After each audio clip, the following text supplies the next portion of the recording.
Good evening to you. Well, a lot of fronts on the chart and quite a lot of rain, in fact. These have all been working their way northwestwards, trying to bring milder air along. If you have a look at today's satellite picture, you can see there that broad band of cloud across central parts of the country.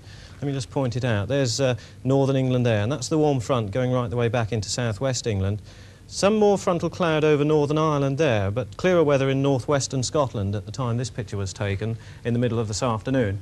However, for tonight, we've got one really basic word for the night. That's cloudy and rather wet in most parts. The heaviest of the rain, I think, already moved away from the southeastern corner, but it does mean no frost just about anywhere tonight.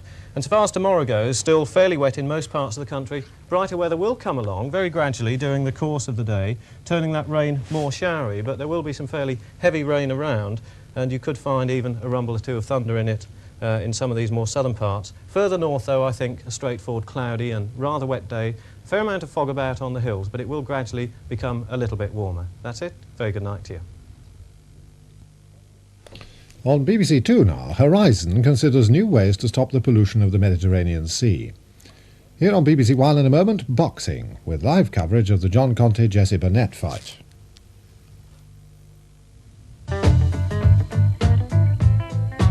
Now a look at Tuesday evening on BBC1. A change of programme at 7:25, comedy in the best of Little and Large.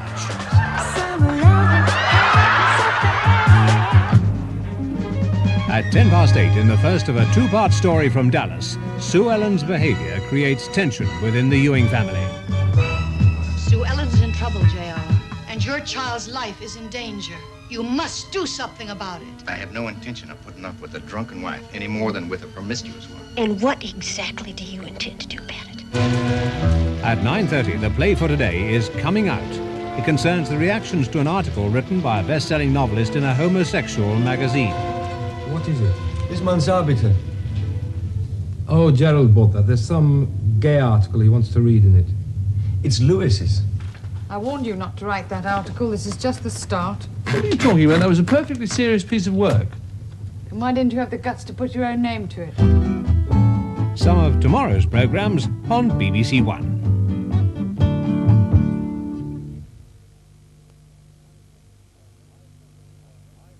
Now, live from the Anglo-American Sporting Club, International Professional Boxing.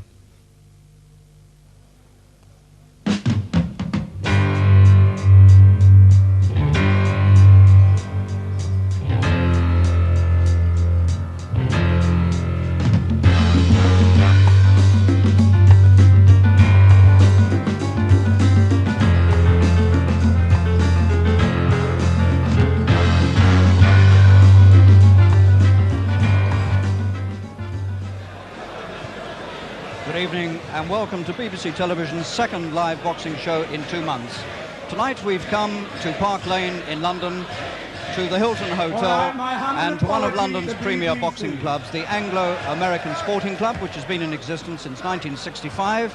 And tonight we have an absolute packed audience here in this club, about 1,000 members and their guests, all in dinner jackets, and they've all just been having dinner and celebrating the forthcoming Epsom Derby. Everybody tonight on the top table has some connection with racing. And now here come the participants in the main contest tonight. The former world light heavyweight champion from Britain, John Conte, and his opponent from America, Jesse Burnett.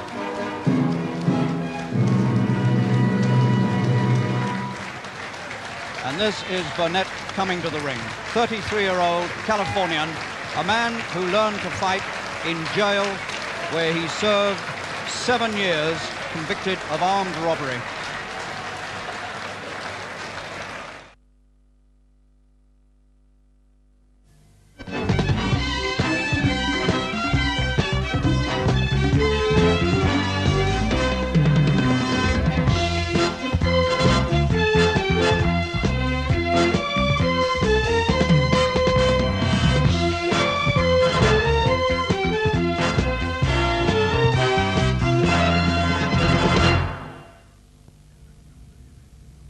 There's a gala event tomorrow night with the presentation of the British Rock and Pop Awards for 1978. Nationwide viewers, Radio 1 listeners and Daily Mirror readers have been choosing the winning hits and hitmakers. Oh no, I love it. I need your love. so badly. There's a host of stars and awards in tomorrow's gala ceremony from the Café Royal in London at 6:55 on BBC1.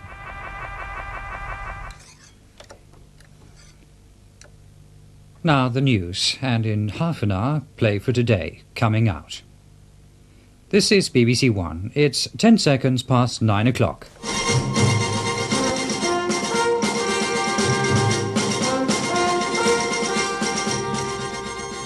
In the latest election manifesto, David Steele's Liberal Party urges a fundamental break in Britain's political habits.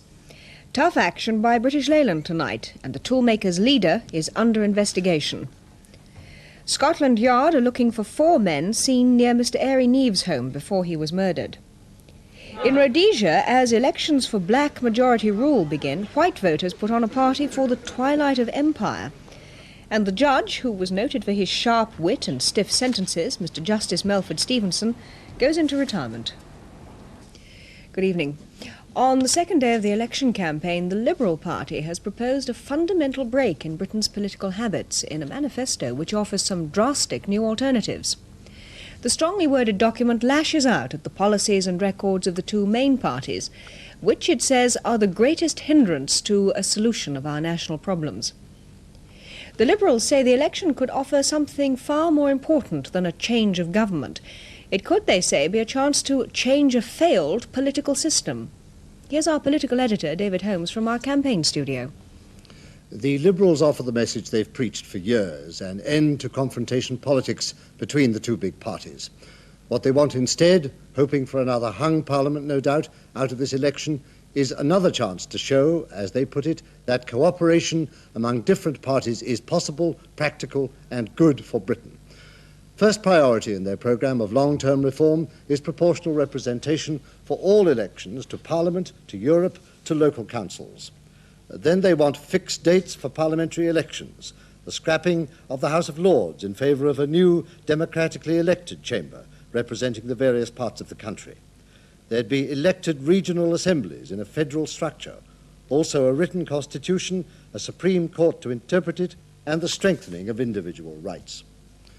Further items in this packed manifesto include the Liberals' old demand for a statutory prices and incomes policy, a national minimum wage, a tax credit system to replace social security benefits, and a big switch from taxes on income to taxes on wealth and spending. This was one of the aspects John Pardoe was asked about when he launched the manifesto, David Steele being away campaigning in the West. Mr. Pardoe wants the standard rate of income tax cut to 20 pence in the pound. The Chancellor had commented this morning that the Liberals couldn't explain how they'd pay for such a cut. Mr. Pardoe answered very crisply. The trouble with the Chancellor is that when you talk to him, he never listens. He only listens to what's going on in his own mind. I have, in fact, spent hours of my time conducting sort of forced seminars with Dennis Healey about how to reduce the rate of income tax in Britain. At every point, he has more or less said, yes, yes, yes, yes. Of course, we all agree with you. But, you know, the unions would never take it, and the backbenchers won't like it, and a dozen other people who allegedly support the Labour Party and keep it going wouldn't have it. Mr. Pardoe went on to explain the sums, cutting the standard rate of tax initially to 25p and indexing personal allowances would cost £4.2 billion. Now, he said the Liberals would pay for this by fixing VAT at a standard rate of 10%, raising the employer's national insurance surcharge, putting 5p on cigarettes, raising the duty on beer and wine, etc., and that would produce some £2.7 billion, leaving quite a considerable figure, £1.5 billion, to be covered by what Mr. Pardoe described as bits and pieces. And that's only what's involved in getting income tax down to 25p in the pound, not the Liberals' eventual target of 20p. But that was better, implied Mr. Pardoe, than conservative ways of tax cutting. So the only way the Conservatives got income tax down was to borrow the money and increase the borrowing requirement. So let's have any more from the Conservative Party about this government being the government of debtors. The fact is that that's the pot calling the kettle black. But we have spelt out absolutely precisely how we will pay for the cuts in income tax. It will not be done by cutting public expenditure.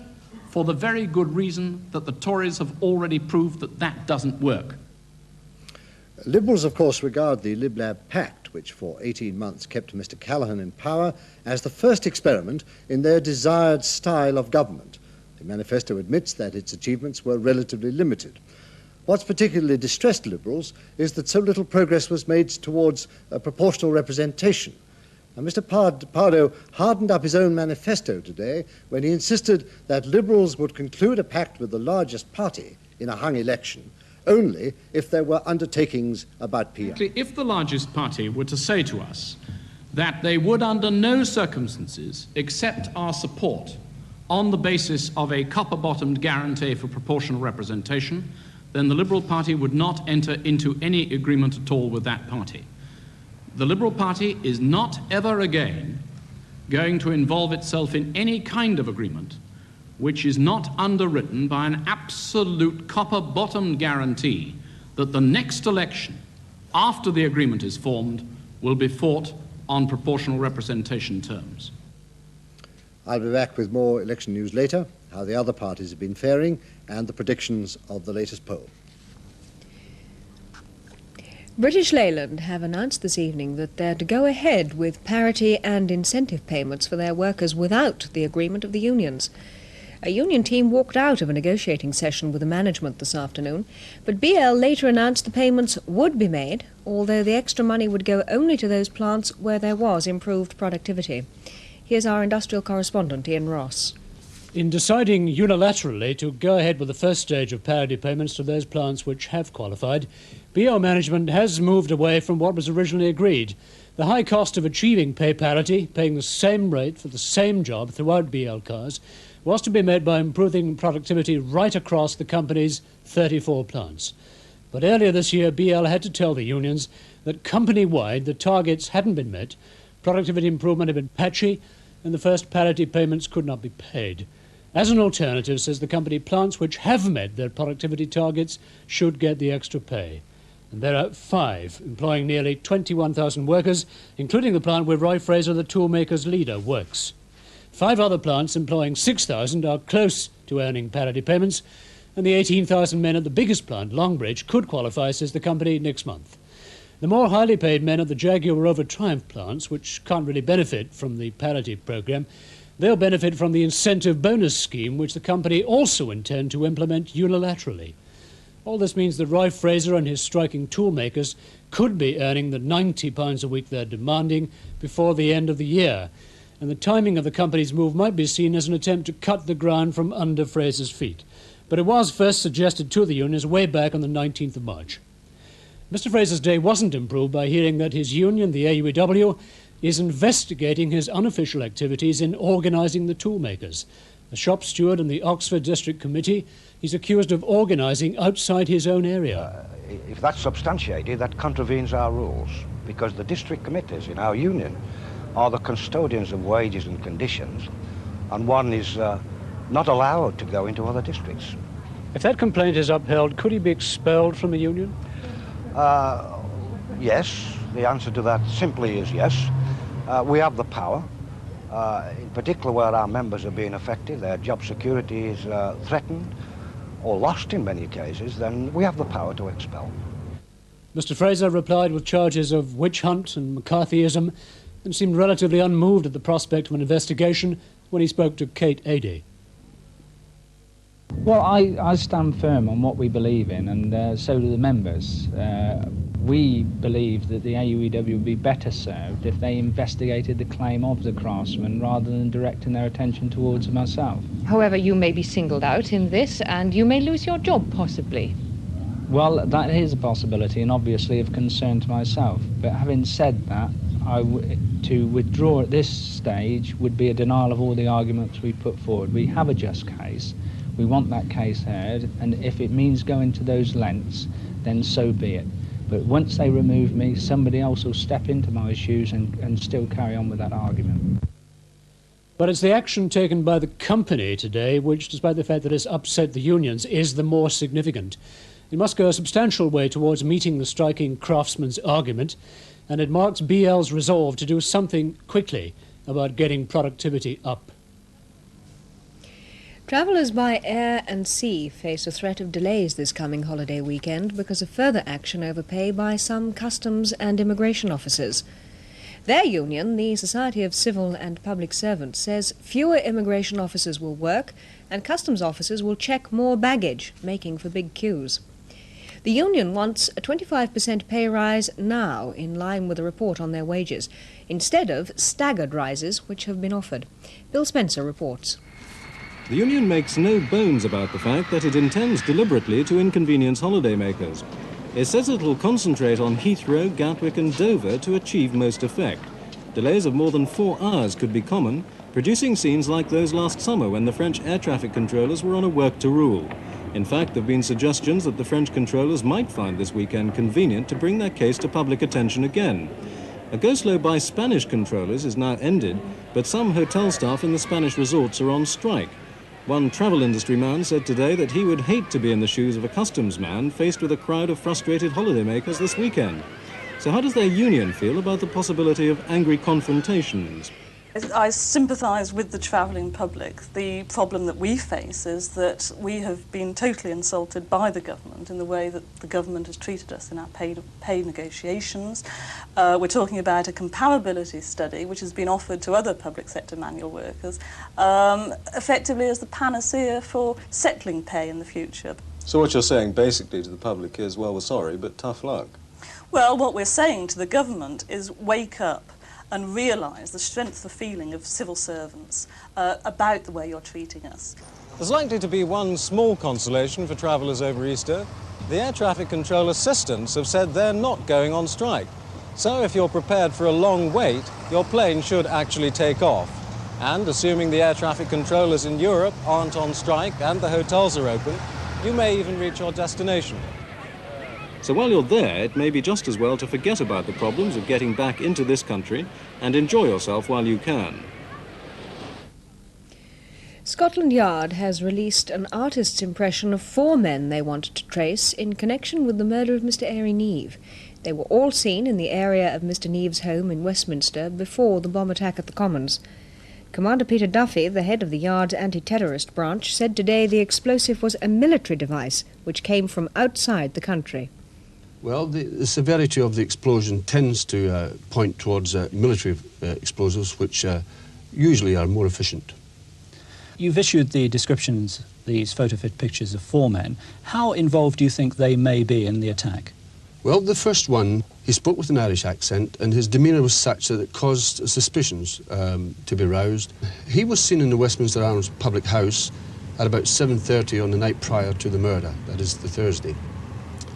The second man was seen at 6:45 a.m. on the morning of the murder at the entrance to the flats. Now, his demeanour again was such that he raised suspicions. In the case of the third and fourth persons, they were seen at 11:30 p.m. on the Thursday night prior to the murder at or near the service road adjacent to the flats.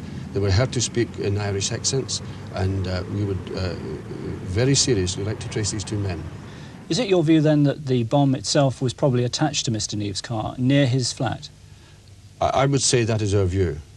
On the other hand, it has been claimed that the bomb was put onto the car in the car park at the House of Commons. Well, from our inquiries, I'm quite satisfied that that is not the case.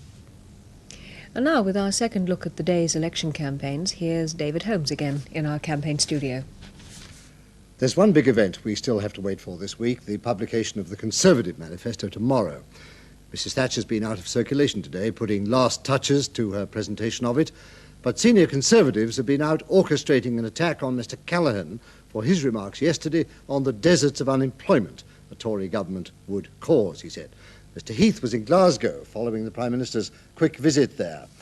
He said the Prime Minister hadn't seen people standing on the streets who hadn't got jobs.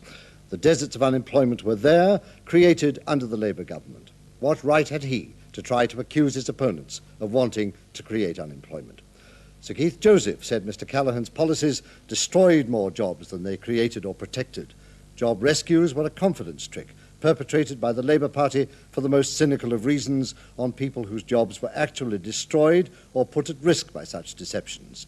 Some jobs were rescued for a time at the expense of others. And Mr. Jim Pryor, the Conservative spokesman on employment, said Labour's aspirations used to be the basis of their appeal to the country.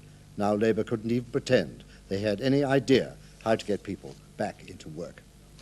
Also attacking the government has been a man fighting his first election as a Conservative, Mr. Reg Prentice. He spoke in the most uncomplimentary terms of the party he'd lost patience with. In this campaign, the left are using Mr. Callaghan as a frontman to provide a respectable facade for their objectives. But if we're thinking in personality terms, the British public are not voting, really, as to whether Mrs. Thatcher or Mr. Callaghan is to be in number 10. They're looking ahead over the 5-year period, and very early within that 5-year period. The choice with which we're faced could well be a choice between Mrs. Thatcher on the one hand and Mr. Tony Benn or someone even further to the left on the other hand. Mr. Prentice will be following up his attack on the Labour Party and its leadership on Campaign Report in tonight on BBC1 at 10:40, everywhere except Scotland, that is. He'll be arguing it out with Bill Rogers, one of the Cabinet's leading Social Democrats. Well, there's more than one view about the complexion of the Labour Party, of course, and the Communists think it's too far to the right. They published their manifesto today and described their own vision of how Britain should be run. Rodney Foster was at their news conference. Well, I want to welcome you to this press conference of the Communist Party of Great Britain. Mick McGahey, Scottish miners' leader and Communist Party chairman, helps launch their manifesto. The theme, people before profit. It calls for a massive planned expansion of the economy, more nationalisation, defence cuts and Britain's withdrawal from the common market. Their maximum effort will be in campaigning to defeat the Tories. But to defeat the Tories, vital though that is not enough in this election. There's got to be campaigning to strengthen support for left policies, for policies that will take Britain in a different direction from those pursued by the Labour government under Mr. Callaghan.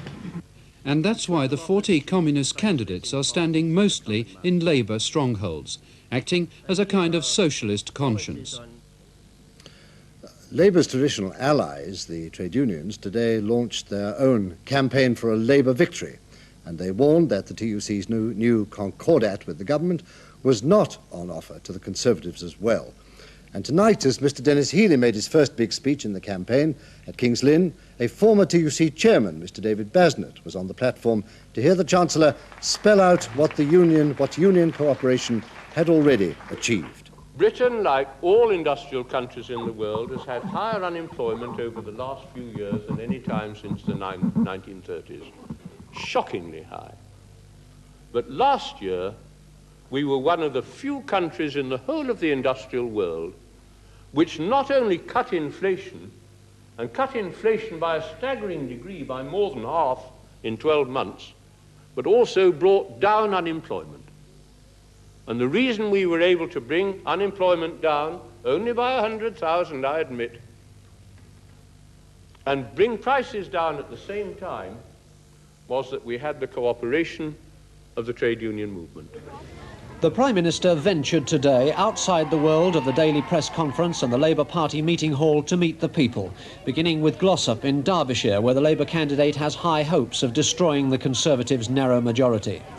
Mr. Callaghan was to have spoken in the town's main square, but it's clear that the Prime Minister's exposure to the public is to be limited on the advice of his anxious security men.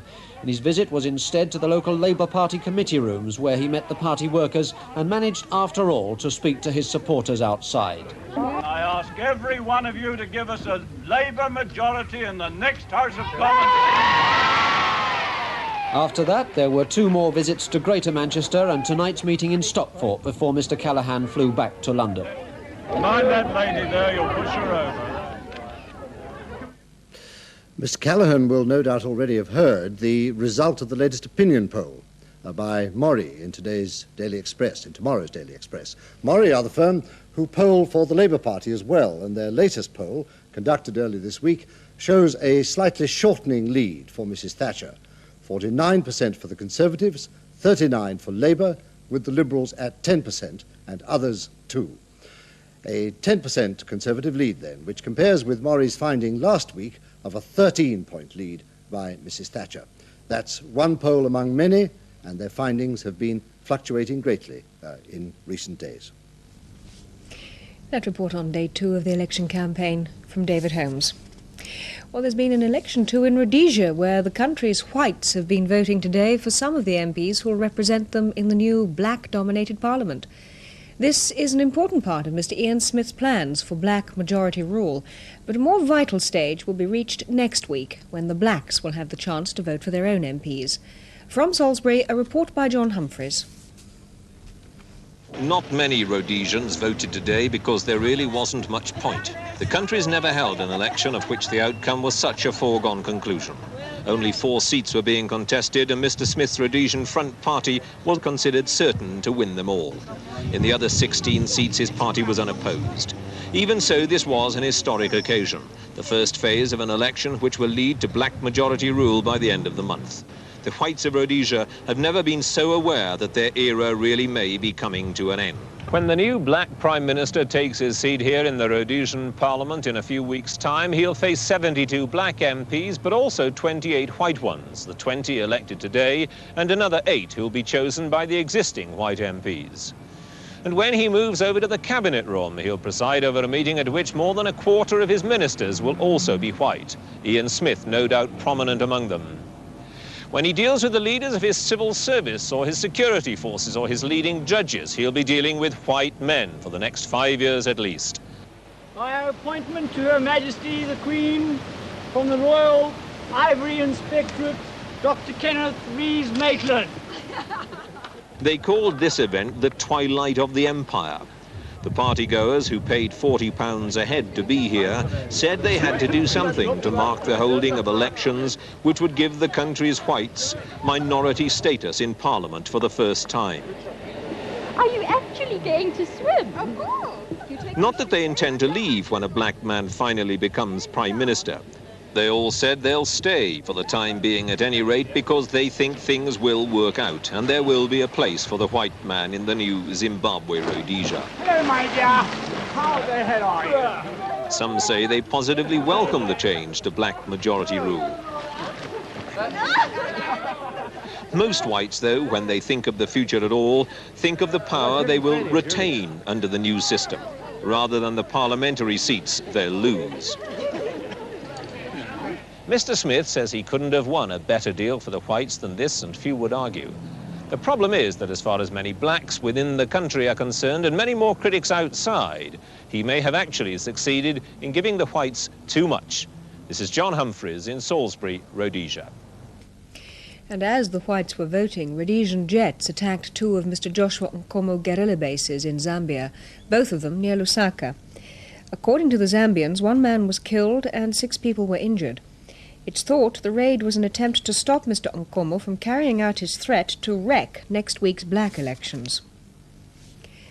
Tanzanian and rebel Ugandan forces trying to overthrow President Amin have made heavy rocket and artillery attacks on the capital, Kampala. One of our correspondents says the war is reaching a critical and possibly decisive point. It seems the invading forces are now trying to encircle Kampala after capturing the town and airport of Entebbe and a number of President Amin's troops. Tony Avegan was the first Western newsman to reach Entebbe. Tanzanians captured Entebbe after almost no resistance from Ugandan forces, but a fairly large battle with Libyans, who were the only people defending Amin at the time. Tanzanians say that they estimate that about 120 Libyans were killed during the battle for Entebbe. The siege of Kampala is well underway, but Tanzania is approaching this very, very cautiously. Tanzanian troops seem to have Kampala surrounded, but are really making sure that when they do move into the center of the city, there will be no chance of running into any trouble. And now to disasters in Europe. More than 40 Spanish schoolchildren and 4 of their teachers are feared to have drowned when their bus plunged into a river at Benavente. The children were all sons and daughters of fishermen from Vigo who were returning home from a trip to Madrid. 8 children and 1 adult were rescued from the river, but there's little hope for any of the others.